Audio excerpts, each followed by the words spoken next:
Sa bawat mga sarap. Kailangan po natin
one follow-up question.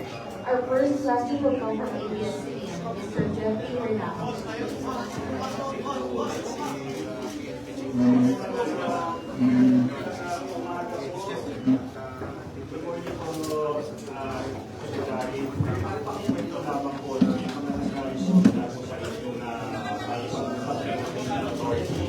Hanggang sa tuluyan po na mailipat po sa Philippine kasi ito nga po sa Mayor Adis po at mayuwin siya dito sa Pilipinas. Magandang umaga sa inyong lahat. Sir, pababalo po na sa inyo, sir. Kahapon, siguro kahapon, si Chief ay sa trabaho. Siguro alas 5 na umaga, gising na ako eh. Diretso po ako ng naga. Tapos diretso ko ng kanso para dito sa mga nabahaan. Hanggang tanghalian, nakatanggap ako ng tawag na binibigyan tayo ng mga alauna na madaling araw dahil natakit na ignition ng Congress si Alice Go na kung hindi ito aayusin ang Pilipinas, makapakawala nila si Alice Go. So dahil sa panahon na yun, agad tayo naganap ng aeroplano. Hindi tayo aabot sa mga flight. At may kaibigan ako rin pahiram na aeroplano para na magawa ito sa mas madaling paraan. Kasi hahabulin natin yung alam kung ano siya kasi. Hindi ko, nag-isip ko na akong minasto sa pamahalaan ito.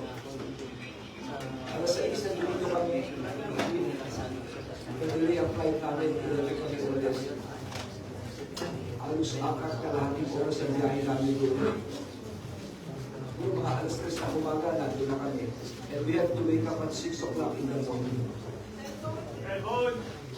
At pagkatapos doon, ay pinuntahan na po namin ang Indonesian officials. Ito lang ang gusto ko sabihin sa ating mga kababayan.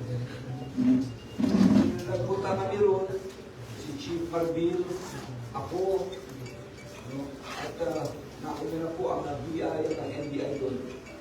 Walang kasiguraduhan, ito, walang kasiguraduhan mauuwi namin si Alice Go. Wala. Kung uwi kami ngayon na hindi namin siya kasama, malamang pinagkakawalan ako ng mga. And yet we took the risk. Nagpunta kami ron, at ginawa namin ang dapat namin gawin. Pinag-usap namin ang mga authorities. Siguro, halos isang oras sa ipag-usap kami. And eto na po ang nangyari. No? Naiuwi namin si Alice Go sa Pilipinas. Itong operasyon na ito ay dahil sa tinatawag nating police to police.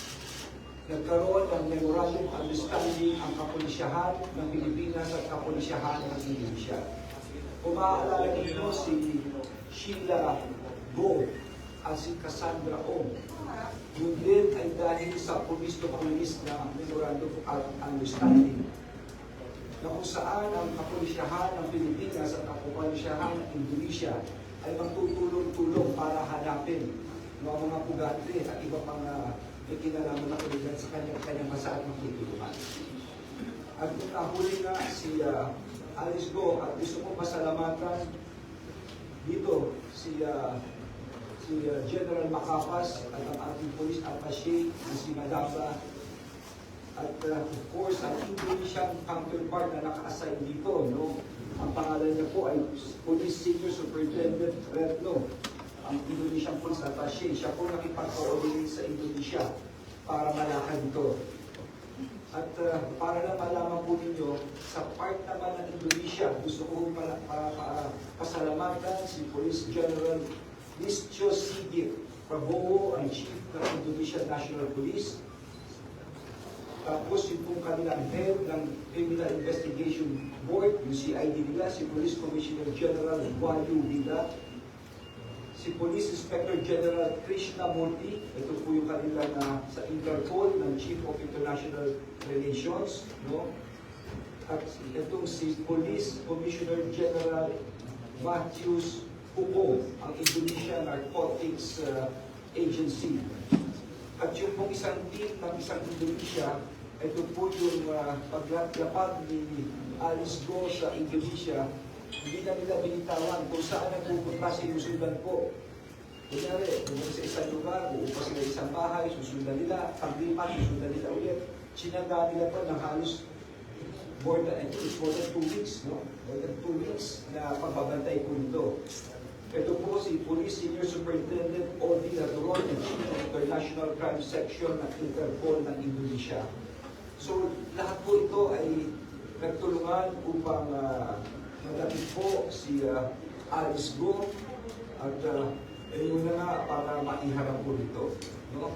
So, nung pumatag na po ang Indonesian authorities, ito po ay siya po ay dineport sa Pilipinas at pinadalila po namin ang aming proseso at ito na po ang nangyari ngayon na iuwi na po namin si Alice.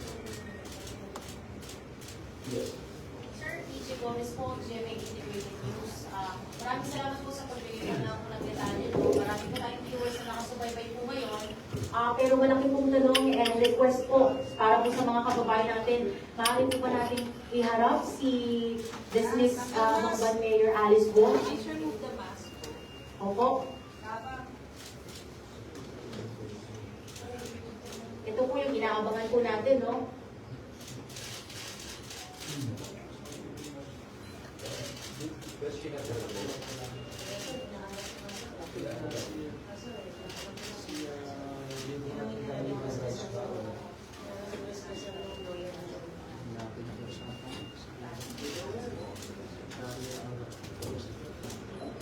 Wala ba tigay yung rights dito or what? Ayoko lang kasi magkaroon tayo ng problema sa ibang rights.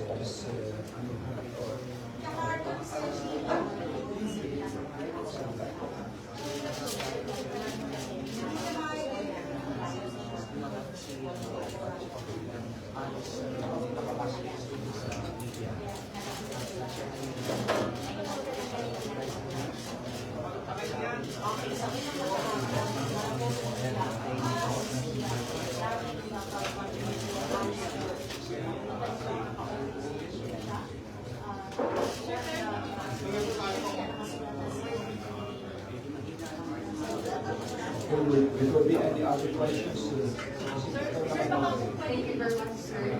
Thank you very much, ma'am. Our next question will come from AQC, Mr. Kim Salinas.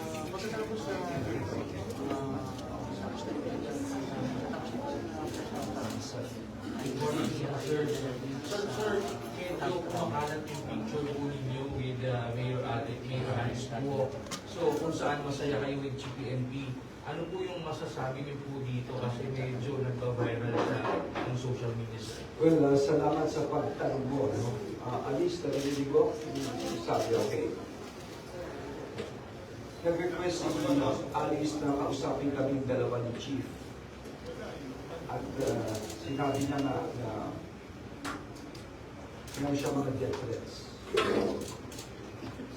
At sinasure ko siya, ni Chief, na yung death threats, huwag niya alalahanin, importante, sabihin niya lahat ng totoo. Lahat, huwag siya matakot, maski sino pang malalaking tao ito. At siya ibabantayan ng kapulisya. Tapos pinadocument namin, para lang malinaw ito, eh hindi ko naman alam kung ano yung ginagawa niya, nakaharap siya, siyempre nakatingin ako sa camera ng gano'n. Ang hirap naman nun, hindi ba? So yun po ang nangyari niya. No?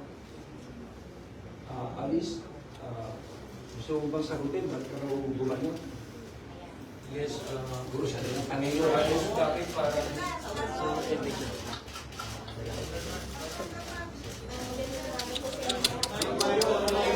Yung mask po, hindi ko po nagandang sa mask po.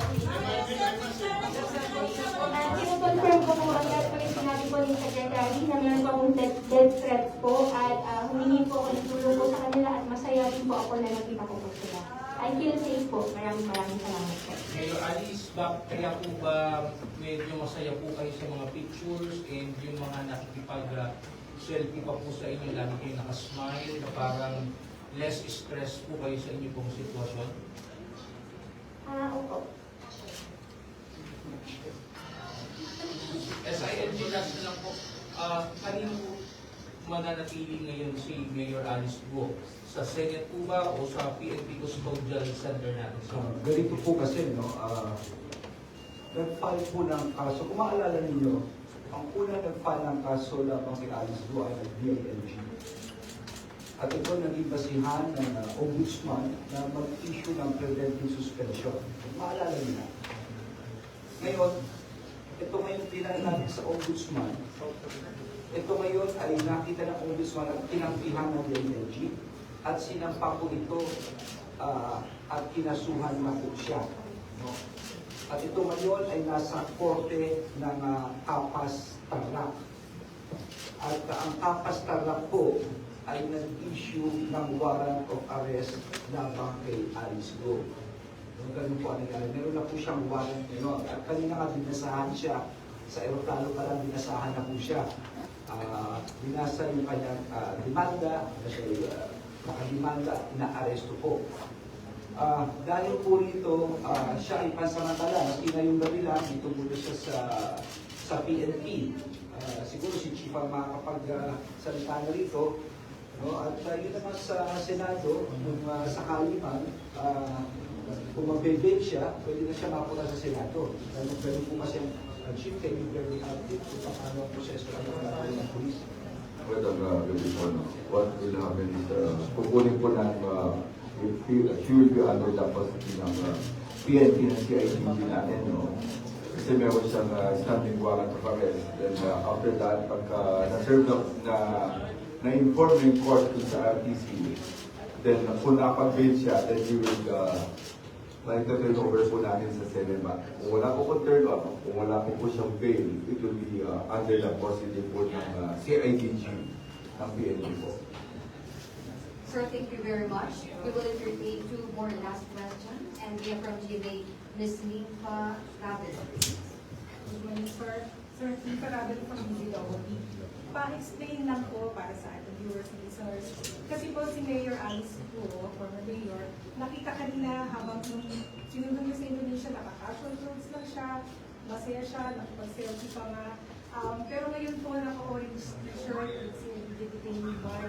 pakipaliwanag lang po. At nakaposes po ba siya yung ba yung tinatakpan niya ng white shirt? Yes, nakaposes po siya. Nakaposes. Dito po kasi yan, yung pagpunta niya rito, binasahan po siya sa eroplano ng kanyang kaso. No, kasi nung umalis kami, wala pa akong nawaran. Ngayon lang araw na to dumating. So, binasahan po siya at binagshot po siya doon sa loob. Binuna siya ng medical record, etc. Nag-fingerprint, at doon na po binigay yung CIDG. Sir, thank you very much. Our last question will come from DZRH, Mr. Pagpapigyan mo na Joe yung dalawa. Casas. Isa pa sa India. Pareho Sir, our last question will come from DZRH, Mr. Joe Casas. After the DCRH, sasagot namin sa DCRH. Sige po, DCRH muna po. Then with other than more po. Okay, sir, good morning kay General Francisco, sir, Secretary Award at PNP Chief Budget. Sir, itong pagka-aresto kay Mayor, former Mayor Alice, meron po ba itong kinalaman din, sir, sa may politika po ba ito na involved dito, sir? Ganito lang po yan. No? Kaya importante sa amin na mapunta natin sa Indonesia, Chief. Kamukha na sinabi ko sa inyo kanina, wala kaming kasiguraduhan makukuha namin sa dito. At ang mabigat nun, kung babalik kami dito na hindi namin dala si Alice ko, katakot-takot na kritisismo yan. Ngayon, bakit namin ginawa ito? Dahil ito yung proseso ng ating batas na dapat makuha siya ng kapulisyahan. We were given a very tight time limit. Imagine, 1:00 ng umaga. Anong oras kami umalis dito? Hinahabol namin yung 1:00 na yun. Mabuti na lang, sinabi na kami ron na dahil nakita nga na persistent kami, in-adjust yung time. In-adjust nila hanggang hinahabulan na. Kaya nakagalaw kami na gusto at yung nagkaroon kami ng meeting room. Ngayon, katanungan mo, bakit gano'n? Well, yung ang sinasabi namin kay Alice, huwag kang matakot. Huwag kang matakot. Kung ikaw nakatakot sa buhay mo, we will provide you all of the security ng kailangan mo, importante lang. Ituro mo ang mga taong malalaki nito. Lahat ng pangalan ibigay mo para magkaroon ng hustisya na nito at matapos nito. Dahil yun lang ang bagay na talaga magpapaayos sa kanya. Sabi niya, totoo. May proseso tayo dito. Ibigay niya yung mga pangalan at andito ang pulis para proteksyonan siya ang kanyang buhay. So, yun ang inassure namin sa kanya. So what was your reply po dun sa pag-encourage niyo sa kanya na sabi na totoo? Well, siguro talungin niyo siya. No? Talungin niyo siya. Pero parang, nakita mo naman yung sa picture niya kanina, parang she felt relieved. Alis kayo mga sir.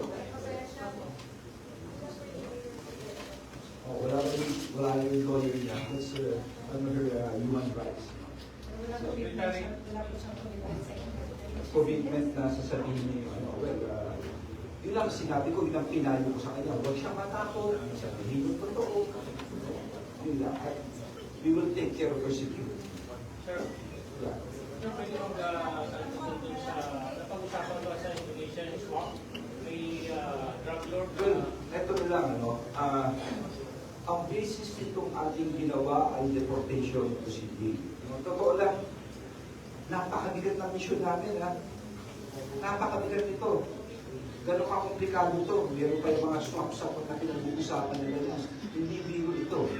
Pero ako'y nagpapasalamat muli sa Indonesian government. And by the way, it is right now the 75 years of Philippines and Indonesia friendship.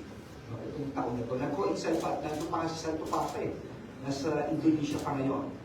So, ang naging basis nito ay talagang ang deportation na. Yun ang pinag-usapan. Okay? Sir, thank you po.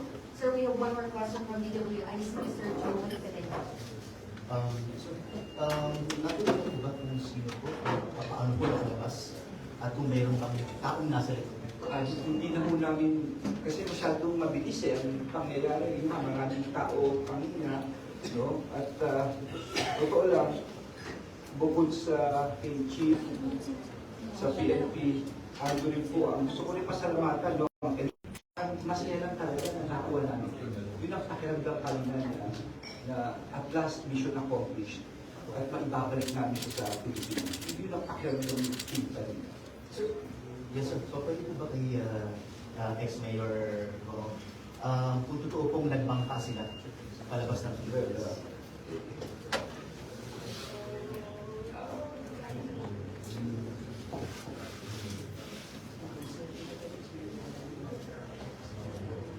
Okay, wala kasi siya assistant sa council. Sana maunawaan ng ating mga kababayan. Meron tayong tinatawag ng Miranda rights. Ito yung basta isang tao ay, of course, ay nasasaktan. No? She has the right to remain silent, she has the right to a counsel. May karapatan sa isang abogado. Anything she says will be held against her. Lahat na sasabihin na ito yung nagiging lahat sa kanya. Their basic rights to election. But sir, naniniwala po ba kayo na nagbangka sila? Well, mahirap mag-judge maraming posibilidad. At for me, hindi malayo yung sinasabi nyo. Maluwang ang ating, yung mga problema namin na pinag-usapan namin sa Indonesia kanina. Dahil yung problema nila, kamukha sa atin, maraming isla, hindi tayo, maraming tubig. No? Kaya kung nga pala, bago ko makalimutan, Alice Go is just one case. Ang nangyari dito, sa ganda ng pag-uusap namin with the Indonesian authorities, mas iigtingan natin ang cooperation sa kanila. Dalawang kaso na ito, kay Cassandra O, no, at saka kay Sheila Go, ngayon kay Alice. At pinag-usapan namin na like drugs, smuggling, mga fugitives, magtutulungan na gusto ang Indonesia at ang Philippines. And from time to time, mag-uusap. No? Siyempre, also, divide to that. Pinag-usapan natin with the Indonesians. Yeah, I just want to agree with the Secretary. No? What happened to Nabul is because of mutual agreement namin, mutual understanding between the Philippines and the Philippine National Police and the Indonesian National Police. Kaya kami inahabol po namin yung Secretary kasi wala naman siyang kaso. Wala siyang kasong kriminal sa uli concern. Kaya yung inahabol namin kasi sabi ng Indonesian National Police, wala silang jurisdiction kasi wala naman talagang criminal case. So what happened, inahabol ko namin and at least kahit na paano na makasapan sila to take care of dun sa ano natin. And kaya nga, nagkakaproblema kami. Kasi since walang kaso, at nahihirapan na rin yung Indonesian National Police, kung paano lang i-hold na matagal. At kung sabi mo, I just want to add, no, kaya nag-smile ka muna. In the first place, wala siyang kaso noong that time. During that time, napaalis na kami sa airport at we received yung warrants of arrest coming from the RDC in Thailand. But the rest is it's more of yung babae confiding at us na kung ano talaga nangyari, kung sino yung mga nagkakot siya ng debt, yung mga problema niya. And it so happened na nakuha na kami ng picture, maybe I don't know kung sino kumuha ng picture, but it's more of na ano talaga. Natutuwa siya talagang iba yung person na makikisip sa tayo natin and very feel to go forward. And I guess ito po yung nangyari sa atin. So, ito po, it's more of sabi natin cooperation. Ang nangyari po dito, I just want to add, no? Ang nangyari kasi dito, it's coming from, kaya nahirapan yung Indonesian National Police because from Indonesia, she went to Malaysia and Singapore. So, paikot-ikot.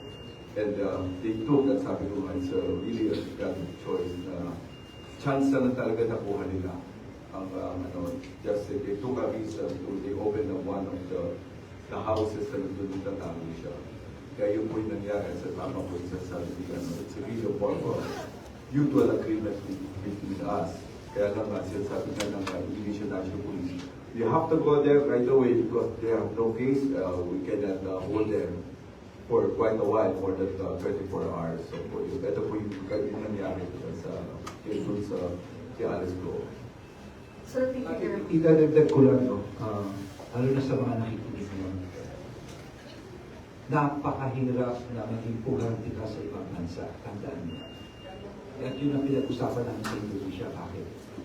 Yung Interpol, yung International Police, ng Pilipinas, ng Indonesia, ng Singapore, ng Malaysia, nasasaling pwersa yan.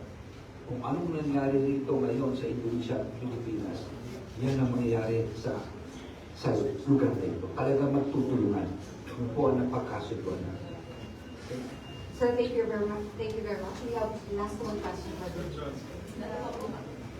Secretary, good morning. Lian from Raptor. Sir, do you confirm that the swap was at least on the table? Was it discussed? Will it be discussed further? Well, actually, yung swap na sinasabi ninyo is hindi naman masyadong, hindi napag-usapan eh. No? It was just bypassing lang na sinasabi lang nila na I think as far as Indonesia is concerned, it was mentioned that yung death penalty for that person, I think his name is As, no? Hindi nila kinukonsider. Pero it was never the basis nitong pagbalik kay Alice. Hindi dahil may swap. I want to make that very clear. It's not because of that. It's because of the deportation. Okay. One last Sir, Joanna Balyaran from GT Press. Sir, so you're saying kanina na you're going to protect Alice. So you're saying po ngayon na there are bigger people or syndicate behind her and she's not the leader of the crimes that she... Teka muna, do not put words into my mouth. Sino yung sinasabi ko? Sinabi ni Alice, natatakot siya sa buhay niya at kaya siya umalis dito sa bansa. No? Natakot siya, siguro natakot siya. Sabi namin, matakot, sabihin mo lahat at puproteksyonan ka ng pulis ang buhay. Ganun kasimple lang yun. Okay? Ganun lang kasimple. Importante, malaman natin ang totoo na nangyari dito. At importante na rin, sa ganyang sitwasyon, magkaroon siya ng comfort na huwag siya matakot. Protektado siya as far as the PNP is concerned. Sir, is she a Chinese fighter? I'm not sure. Hindi ko alam. Hindi ko talaga alam ko ang nationality nito. Maraming salamat po sa ating mga Okay. kasamahan sa media. Maraming salamat po sa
niya, nagtiwala ko sa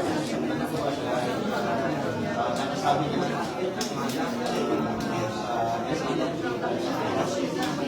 sa marami daw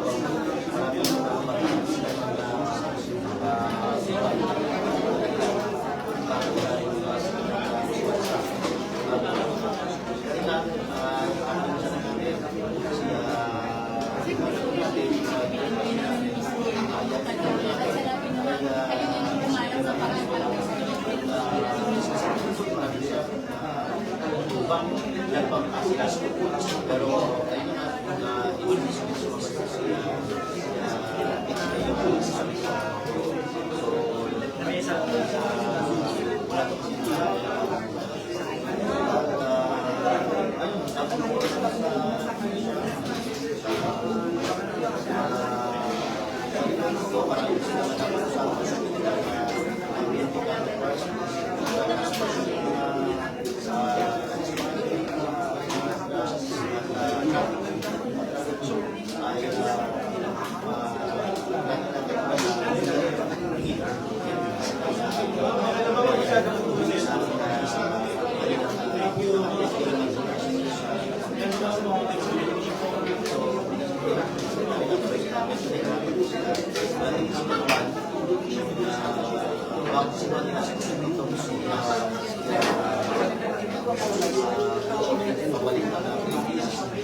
tayo na para sundin pabalik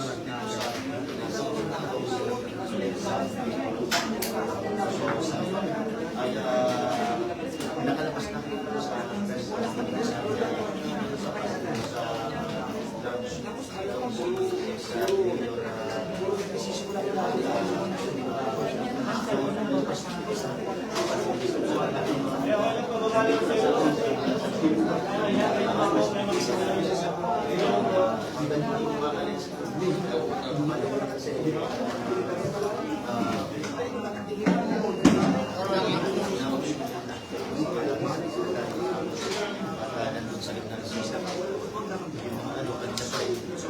Sir, yung sila makita sa amin na nakapausap siya, ano po siya, nakapausap po talaga?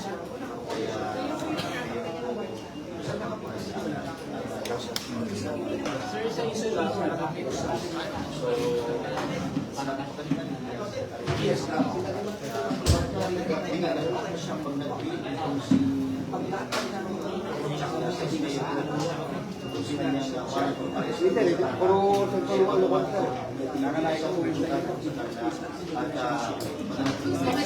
may risk kanina na kung na-late kayo, i-release na din yung siya.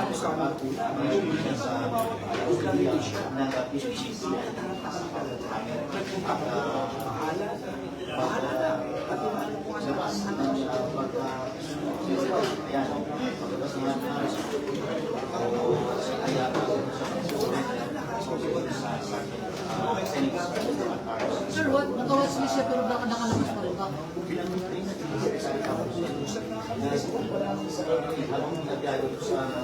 sa private ito habang binabiyahe siya sa next mayor ako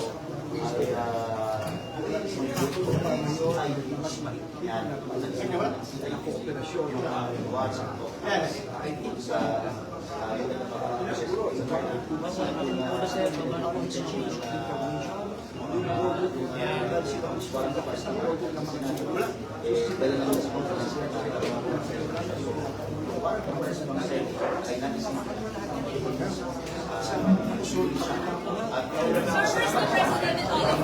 Ano pong order ni President, sir?